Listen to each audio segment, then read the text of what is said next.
one of the very first things I had to decide when I began this project was what medium I was going to use for the artwork. Now, a lot of the paintings that I do normally use oil paints, which are great for blending, but they take a long time to dry. So I knew that wasn't going to be what I was going to do because I had to make a lot of artwork pretty quick.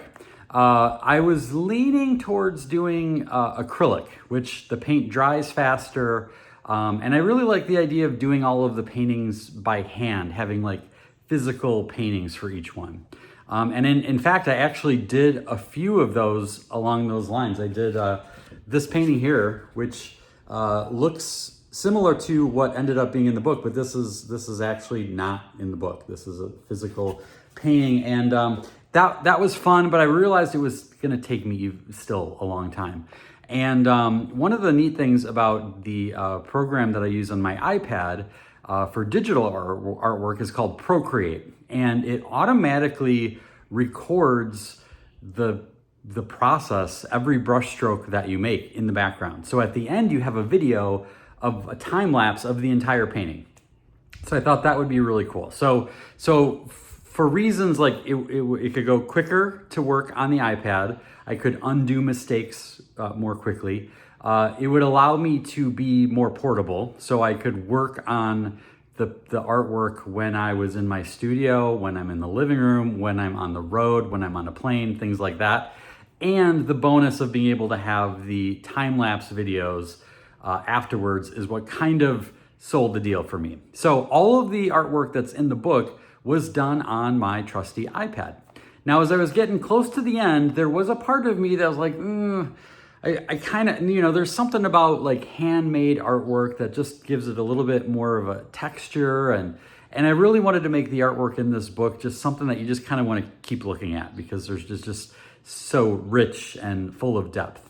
And so one of the ideas that I came up with was to scan in, I bought all kinds of scrapbook paper. And things that you would use if you're making scrapbooks with photos. And I scanned them into my computer and made them into textures that then I overlaid over the top of my paintings in the iPad. So just to give you an example, you can see this close up here. So in this case, Marty's grandma's hair actually has a floral pattern embedded into it.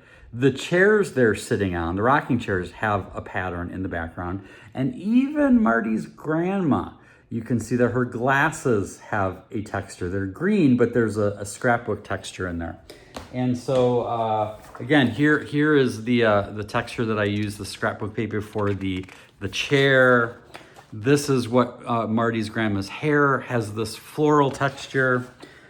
This is the paper that I used for her glasses. And you'll be able to look in the book, you'll see this. This is a swirly pattern that I use in the sky in some of the areas. So this made my art creation process longer because I had to go back in, I had to scan in these pictures, I had to figure out where they would fit. So every page has a little bit of extra texture and pattern to it. I think the end result is worth it.